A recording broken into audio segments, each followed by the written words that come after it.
Le Club Imo Radio J vous est présenté avec le concours de MonsieurHugo.com, l'une des 5 meilleures applis immobilières élues par Challenge. MonsieurHugo.com. Radio J. Le Club Imo Radio J, Marc Ezrati. Bonjour et bienvenue dans le Club Imo de l'été sur Radio J. Aujourd'hui, on s'attaque à un sujet qui fait débat partout en France, la location saisonnière ou comment louer son logement quelques jours, quelques semaines à des vacanciers entre une nouvelle loi, contrôle renforcé et décisions parfois très strictes dans certaines villes. 2025 marque un vrai tournant pour les propriétaires comme pour les locataires. Pour en parler, j'ai le plaisir de recevoir Maître Xavier Demezois. Il est avocat et fin connaisseur de ces questions. Il va nous aider à y voir plus clair, sans jargon, et il nous aidera à comprendre ce qu'il faut absolument savoir avant de se lancer ou de continuer de louer en saisonnier. Bonjour Maître Xavier Demezois. Merci de me recevoir. Et merci d'avoir accepté notre invitation. Comment on peut définir la location saisonnière en France aujourd'hui ? Alors, la location saisonnière, traditionnellement, c'est le fait de louer son logement, que ce soit sa résidence principale ou secondaire, à une personne qui n'y est pas domicile, c'est-à-dire une personne de passage, pour faire simple, par opposition à des contrats de longue durée de type bail code civil, bail meublé, bail de 3 ans. Très traditionnellement, c'est les locations souvent inférieures à 30 jours aussi qui sont résumées comme la location de courte durée. Et on parle maintenant de location Airbnb. En règle générale, c'est des petits séjours qui vont de quelques jours à quelques semaines. Quelles sont aujourd'hui les principales nouveautés réglementaires apparues cette année ? Alors, il y a une loi majeure qui est sortie le 19 novembre 2024, qu'on appelle classiquement la loi Lemeur. Et cette loi, j'ai souvent tendance à dire que c'est un couteau suisse qui a été pris par le gouvernement, puisque c'est une loi qui s'attaque à tous les volets de la courte durée, c'est-à-dire la copropriété, des nouvelles sanctions, des nouvelles obligations, on a les DPE par exemple, désormais on en parlera peut-être tout à l'heure, mais voilà, les biens en courte durée doivent respecter les DPE. On a aussi ce qui n'était pas le cas non, forcément. Il y a eu un alignement. Il y a eu un alignement. C'est ça. Et donc, ce petit couteau suisse va produire ses effets et commence déjà à les produire à l'heure où je vous parle, puisque si on parle notamment du contentieux de la ville de Paris contre les propriétaires, les amendes sont passées de 50 000 à 100 000 euros. Par exemple. Ça, c'est un effet immédiat. Quelles sont les conséquences concrètes de ces changements pour un propriétaire qui loue à la semaine ou au week-end ? Alors, très classiquement, en fait, ce que je dis toujours, c'est qu'un propriétaire qui pratique la courte durée, il doit vérifier 2 points. Il doit vérifier la réglementation de la commune qui est au-dessus de lui, et après, il doit vérifier la réglementation au sein de son immeuble. Donc, voilà, c'est d'abord au-dessus de lui, ensuite ses voisins. Donc ça, c'est toujours le conseil que je donne aux propriétaires qui veulent faire de la courte durée, bien vérifier les deux. De bien vérifier les deux. Et on ne peut pas demander... Parce que les réglementations aujourd'hui, elles sont ville par ville. Oui, alors voilà, tout à fait. Elles sont ville par ville, donc souvent les gens m'interrogent sur des communes. Alors...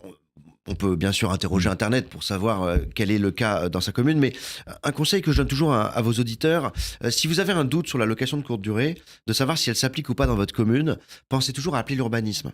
Ça prend 2 minutes et vous allez pouvoir comme ça savoir si dans cette ville, il y a une réglementation contraignante qui s'applique ou pas, ou au contraire, si elle est dans les cartons pour être votée à Noël, par exemple. Est-ce qu'il ne serait pas plus stratégique aujourd'hui, en 2025, de regarder dans sa copro avant de regarder dans sa commune? Bien sûr. Est-ce que c'est pas le premier conseil à donner? C'est le premier conseil à donner, je pense, effectivement, parce que moi, j'ai très souvent des gens qui achètent des biens... à l'envers, ils le prennent à l'envers. Ils commencent en se disant, tiens, dans cette commune-là, j'ai vu que c'est assez libre, on peut faire un peu ce qu'on veut. Et ils se retrouvent à recevoir un courrier recommandé du syndic en disant, vous avez pas le droit de faire du Airbnb, c'est une activité commerciale, etc., etc. Alors, rappelez-nous ce qui a changé pour les copros. Alors, pour les copros, la grande réforme majeure, c'est avant la loi Lemeur, pour faire court...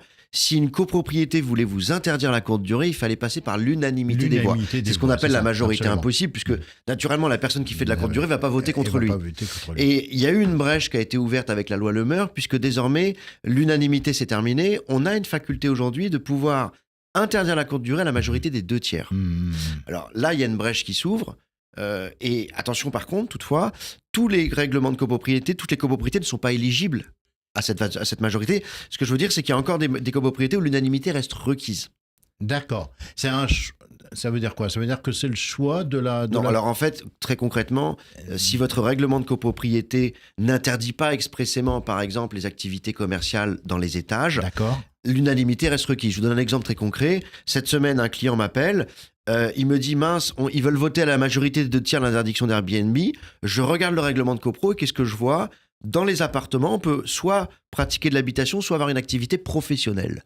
Ah Et cette oui, c'est la simple fameuse phrase dans le vache, règlement voilà. de copro vient rendre non éligible la loi Le Meur Ça à veut cette dire que copropriété. si je suis par exemple auto-entrepreneur et que j'ai mon domicile professionnel à mon domicile, voilà, c'est ça que ça veut dire. Non, ça c'est encore autre chose. C'est encore autre chose. C'est vraiment le cas où on peut pratiquer une activité commerciale dans les lieux. Voilà, d'accord. vraiment commerciale. Oui, ok. Voilà. La déclaration en mairie et le numéro d'enregistrement sont-ils désormais obligatoires partout? Alors oui, effectivement, il y a une obligation d'enregistrement désormais. C'est-à-dire que les propriétaires devront aller sur un portail qui va être mis en place dans les prochains mois pour prendre un numéro d'enregistrement qu'ils auront l'obligation de reproduire sur leur annonce Airbnb. Le défaut de numéro d'enregistrement peut être sanctionné d'une amende qui peut aller jusqu'à 10 000 €. Et si c'est une fausse déclaration, c'est-à-dire des gens qui ont mis un faux numéro, l'amende est doublée, elle peut passer à 20 000 €. Ah oui, là, ça devient lourd. Quels sont les risques justement, ces risques, c'est vraiment des amendes très salées? Oui, alors en fait, là, on a parlé de l'amende du défaut d'enregistrement, mais si par exemple vous êtes en résidence secondaire et que vous n'avez pas le droit de louer votre appartement parce qu'il faut faire un changement d'usage, comme c'est le cas par exemple à Paris, eh bien, vous exposez à des amendes qui peuvent aller jusqu'à 100 000 €. Et la ville de Paris, par exemple, elle a déjà poursuivi plus de 1000 dossiers en 5 ans au tribunal. Ouais, Ce qui est beaucoup, énorme. Ouais. Donc, ils ont une équipe de 35 agents à Paris et toute la journée, ils poursuivent des propriétaires. Donc, vigilance pour les propriétaires qui voudraient louer alors qu'ils n'ont pas le droit de le faire. Le diagnostic de performance énergétique, on en parlait tout à l'heure rapidement. Est-ce qu'il est aujourd'hui obligatoire même pour les locations à courte durée? Alors tout à fait, il est obligatoire, notamment je crois pour les biens classés F aujourd'hui. Depuis 2025, les biens en F n'ont pas le droit de faire l'objet de courte durée. Il y a eu un alignement en fait de la longue durée et de la courte durée. Et par exemple, je crois que pour les E, ce sera en 2028 et après ce sera progressif sur les 10 prochaines années jusqu'à A. Et si vous louez une passoire thermique en courte durée, vous exposez à une amende administrative qui peut aller jusqu'à 5 000 €. Vous pensez que le nouveau calcul du DPE qui sortira en janvier 2026, 850 000 passoires, aura un impact ou peut déjà avoir un impact aujourd'hui auprès des propriétaires? C'est un vrai sujet, hein, je le vois au cabinet. Les gens aujourd'hui sont très embêtés par le DPE pour les projets de leur appartement. Ça veut dire que là, en août 2025, vous avez une passoire thermique. En janvier 2026, vous risquez de ne plus avoir de passoire thermique. C'est complètement... c'est vraiment le sujet du moment. C'est le sujet du moment. La limitation à 90 jours par an, est-ce qu'elle concerne toutes les communes? Non. Alors, en fait, elle concerne uniquement les... Je vous parlais de couteau suisse tout à l'heure avec la loi Le Meur. En fait, la loi Le Meur, elle nous dit quoi? Elle dit, voilà, vous êtes une commune en France, vous pouvez voter sur simple délibération du conseil municipal la mise en place du plafonnement à 90 jours dans la commune. Et par exemple, là, j'ai appris, je crois que c'est Bordeaux. Avant, c'était 120 jours de limitation par an. Bordeaux est passé à 90 jours. Voilà. Donc les villes ont la faculté non seulement de plafonner leur nombre de locations à 120, mais avec cette loi, la faculté également de réduire le plafond jusqu'à 90 jours. D'accord. Paris ne s'est pas gêné. Depuis le 1er janvier 2025, Paris a été la première ville à le mettre en œuvre. D'accord. Et ça s'applique, vous l'avez dit, avec une simple délibération du conseil municipal. Voilà. Et par contre, attention, si vous déplafonnez les 90 jours alors que vous n'êtes pas autorisé à le faire, vous risquez une amende qui peut aller jusqu'à 10 000 ou 15 000 € par année de dépassement. On revient sur cette histoire de copropriété. Rappelez-nous, donc une copropriété, elle peut interdire la location saisonnière. Que doivent vérifier vraiment les propriétaires? Alors, un propriétaire, si vous voulez, aujourd'hui, qui fait de la courte durée, doit déjà regarder si son règlement de copropriété s'expose à ce qu'une copropriété puisse décider de voter cette loi Le Meur à tout moment. Donc, idéalement, pour un investisseur, le mieux, c'est de trouver une copropriété qui ne permet pas, entre guillemets, ce vote de la loi Le Meur, en tout cas pas à la majorité des 2/3, mais plutôt à l'unanimité. À défaut, effectivement, les copropriétés s'exposent à pouvoir voter cette interdiction de la courte durée à une majorité des 2/3. La question des sanctions prévues dans le cas de non-respect de la réglementation, est-ce qu'elles sont réellement appliquées aujourd'hui? Ah oui.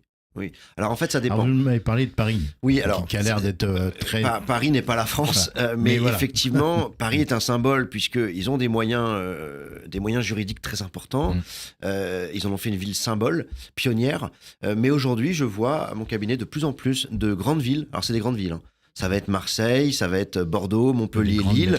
C'est les grandes métropoles qui ont les moyens d'avoir des cabinets d'avocats. Oui. C'est vrai que, on va pas se raconter d'histoire, une petite commune de 3000 âmes n'aura pas nécessairement ni les moyens juridiques et humains pour embaucher un cabinet d'avocats et pour aller jusqu'au tribunal. Je ne dis pas qu'il y a une immunité pour autant, mais c'est vrai que la priorité des contentieux est donnée dans les grandes métropoles pour le moment. Dans les grandes métropoles. Pour le moment, oui. Ça. Donc, les risques financiers sont quand même encore... c'est aléatoire. C'est aléatoire. Hein. Mais je dis toujours, il ne faut pas jouer avec le feu sur cette matière. Ouais. On ne joue pas avec la loi. Non. Quelles sont les nouvelles contraintes pour la location saisonnière d'une résidence secondaire ? Alors, les contraintes, c'est ce qu'on appelle le changement d'usage. C'est-à-dire que si on prend le cas de Paris, par exemple, si vous avez une résidence secondaire et que la ville a adopté la contrainte du changement d'usage, vous avez l'obligation que votre appartement devienne un local commercial, grosso modo, en rachetant de la compensation ou en transférant de la commercialité. C'est très complexe à faire, c'est très coûteux. Et c'est clairement un frein pour mettre votre résidence secondaire en courte durée. Et donc, effectivement, sauf à ce que vous ayez un local commercial, ce sera très difficile de pratiquer la courte durée. Quelle ville ou région applique les mesures les plus strictes aujourd'hui ? C'est les grandes métropoles, ça va être Paris. Là, il y a Marseille, la ville de Marseille a fait une déclaration de presse la semaine dernière. Ils poursuivent les premiers gros propriétaires Airbnb dans la ville. Et quand il y a une volonté politique, je vois Bordeaux, je vois Lille, je vois Lyon, c'est des villes qui poursuivent. Donc elles emmènent les gens au tribunal, elles demandent les amendes et elles les obtiennent. À Nice également. Nice a une équipe d'agents assermentés. Ils repoussent un petit peu les mesures. Non, Nice, ils ont une équipe d'agents assermentés, ils font le travail là-dessus. Les plateformes Airbnb ou Abritel ou Booking ont-elles de nouvelles obligations aujourd'hui ? Alors, la seule obligation, mais elles l'ont déjà depuis un certain nombre d'années, depuis 2019, les plateformes ont l'obligation de transmettre les nuitées aux grandes communes. C'est-à-dire que c'est pour ça sert à ça, notamment le numéro d'enregistrement, ça sert à numéroter le nombre d'annonces. Et la plateforme, elle a deux obligations. Transmettre les nuitées aux métropoles qui la demandent et également transmettre à l'administration fiscale les revenus qui ont été perçus par les propriétaires. Est-ce qu'elles sont responsables en cas de fraude ? Non. Les plateformes ont une immunité aujourd'hui en leur qualité d'éditeurs, d'hébergeurs de contenu. Ils ont pas. C'est un petit peu comme le Bon Coin. Si vous voulez, si vous achetez une voiture volée sur le Bon Coin, le Bon Coin ne va pas être responsable que la voiture ait été volée. Donc voilà, de ce côté-là, aujourd'hui, la loi épargne les plateformes. Enfin, quels sont les nouveaux abattements fiscaux et comment le fisc surveille les revenus issus de la location saisonnière ? Alors, les règles fiscales, je ne les connais pas à titre personnel puisque j'ai la chance d'avoir une associée qui est fiscaliste. Donc, je lui laisse un peu cette partie-là. Néanmoins, la seule chose que je peux vous confirmer, parce que ça, on le voit quand même au cabinet, c'est qu'effectivement, je vous disais tout à l'heure que les plateformes transmettaient les revenus à l'administration fiscale et on voit effectivement, mon associé le voit beaucoup, des personnes qui sont redressées par l'administration fiscale. Parce qu'avec les revenus qu'elles ont touchés de la location de courte durée, elles ont des redressements parce que les gens n'ont pas forcément très bien déclaré leurs revenus, ou ils passent des seuils. Et ils tombent dans un nouveau régime juridique et il y a des redressements. Oui, d'accord. Merci beaucoup, Maître Xavier de Mezois, pour votre éclairage clair, accessible, pédagogique, comme toujours, cher maître. Très bel été à vous. Merci et à très également. bientôt sur Radio J, le Club IMO. On va passer tout de suite à vous rester avec nous. On va passer à notre carte postale estivale et on va partir à la découverte de l'une des plus belles cités gardoises. Je veux parler d'Uzès. Et pour nous faire découvrir Uzès, Jean-Baptiste de Gardin, il est directeur de l'agence Émile Guersin. Bonjour. Bonjour, très heureux d'être avec vous. Et moi également, et on a également le plaisir d'avoir ici à Paris en studio Maître Juliette Bail, qui est avocate et qui est consultante pour notre émission en réglementation Airbnb. Bonjour Juliette. Bonjour Marc. Alors Jean-Baptiste, je reviens à vous. Quelles sont aujourd'hui les caractéristiques qui définissent un bien de caractère à Uzès et dans sa région ? Très clairement, on peut définir un bien de caractère en effet à Uzès et autour, donc on va dire 20-30 km autour, par de l'authenticité, de la simplicité. On va souvent y assimiler de la pierre, une maison en pierre, un vieux mas, des jardins arborés d'essences locales et bien sûr une piscine est un plus. Mhm. Comment est-ce qu'elle évolue la demande pour les mas provençaux, justement, les hôtels particuliers en 2025? Est-ce que vous observez un profil de type d'acheteur? La demande pour ces propriétés donc de caractère ou authentiques, que ce soit à la campagne pour les mas ou en ville pour les hôtels particuliers, reste toujours présente et c'est ce qui est le plus prisé. Les acheteurs sont divers et variés. On va avoir une clientèle à la fois française et internationale. Donc pour la clientèle française, ça va être principalement soit des Parisiens, soit des Lyonnais. Des Lyonnais, oui. Puisqu'on est à proximité et qui peuvent venir en voiture très facilement. Pour les Parisiens, le TGV aide beaucoup. Et pour la clientèle internationale, ça va être vraiment un peu de tout. Il va y avoir tant des Américains que il y avait un retour des Américains, hein, effectivement, un retour crois, des Américains, et des Anglais. des Belges, des Suisses, des Allemands, pas mal. Un peu moins d'Anglais depuis le Brexit, bien sûr. Mais ils sont quand même toujours présents. Ils sont toujours présents. Les prix de l'immobilier de prestige, enfin plutôt de caractère, on va rester dans le langage Émile Garcin à Uzès, sont-ils amenés à poursuivre sur leur hausse, ou est-ce que on anticipe plutôt une stabilité des prix? Plutôt une stabilité, en effet. Je pense que c'est bien de ne pas parler de baisse parce qu'il n'y en aura pas ou très peu significative. Mais une stabilité des prix. Le Covid a fait qu'il y a eu une augmentation qui était à l'époque pas forcément justifiée et qui s'est tassée. Oui, on revient à des prix finalement qu'on voyait en 2018-2019. Hein. C'est ça, exactement. Donc là, voilà, on est sur des prix plutôt stables. En effet, si on achète un mas ou un hôtel particulier ou un appartement à Uzès, on va pas espérer faire x2 en 5 ans, mais on sait aussi qu'on achète une valeur sûre et que on va pas perdre de l'argent dans les prochaines années. Tiens, racontez-nous un petit peu le mas provençal. Comment il se caractérise, ce mas à Uzès? C'est quoi qui fait la différence avec d'autres types de biens? Très clairement, ça va être la simplicité, ça va être, il va y avoir deux types, comme on l'a évoqué précédemment, il va y avoir deux types de biens. Donc il va y avoir le bien de caractère à la campagne, qui est un mas à l'origine très simple, pas forcément immense, avec du terrain, du calme, une vue dégagée, et il y aura de l'autre côté l'appartement ou l'hôtel particulier en ville dans Uzès, qui est très prisé également, à pied des commerces, on va faire son marché. En fait, d'un côté, on a le calme, l'indépendance, et de l'autre, on a la proximité des commerces, des restaurants, on poste sa voiture et si on vient 15 jours, on la touche plus. L'investissement locatif saisonnier, est-ce qu'il reste pertinent pour ce type de bien à Uzès? Quel rendement peut-on espérer? Alors, il reste pertinent, oui. Parler de rendement, c'est plus compliqué. Tout dépend du type de bien. Si on revient entre un appartement, dans un appartement dans Uzès, on peut parler de rentabilité. Oui. On peut très bien amortir l'appartement et le rentabiliser en quelques années. Si on est sur un mas à la campagne, sauf des cas vraiment où les gens sont spécialisés là-dedans et cherchent une rentabilité, mais le plus souvent, les gens veulent juste amortir les frais. C'est-à-dire qu'en louant les 2-3 semaines l'été où on n'est pas là, un petit peu par-ci par-là, on va payer toutes les charges de la propriété, donc c'est toujours intéressant. Et même si les gens ne le font pas, ils aiment savoir qu'ils peuvent le faire un jour, s'ils ont besoin. Qu'est-ce qui distingue votre agence Émile Garcin par rapport à d'autres de vos concurrents, notamment dans l'accompagnement des vendeurs et acquéreurs? Dans l'accompagnement des vendeurs et acquéreurs, c'est vrai que la particularité de l'immobilier, c'est qu'on a deux clients, un qui est le vendeur, un qui est l'acquéreur. Donc on essaye d'être fluide et de suivre au début plus le vendeur et après plus l'acquéreur. Pour ce qui est de l'acquéreur, c'est vrai qu'on va l'accompagner dans tous les aspects.